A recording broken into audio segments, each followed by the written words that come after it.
स्वप्न अनुष्ठान तरफरु स्वप्नर साधारण संपादक तथा चलचित्र अभिनेता श्रीतम दास एवं सभापति अभिनेत्री उषासी मिश्रंकर उपस्थिति रे आज उत्तरा दयानदी विहार भुवनेश्वर ठारे एक दृष्टिहीन आश्रम रे सुखिला खाद्य सह नित्यदिनर जरूरी सामग्री बंटन करा जायतिला।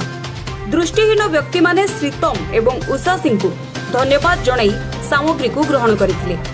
एथिरे स्वप्न अनुष्ठान रो पिंटू और अन्य माने सहायता करथिले।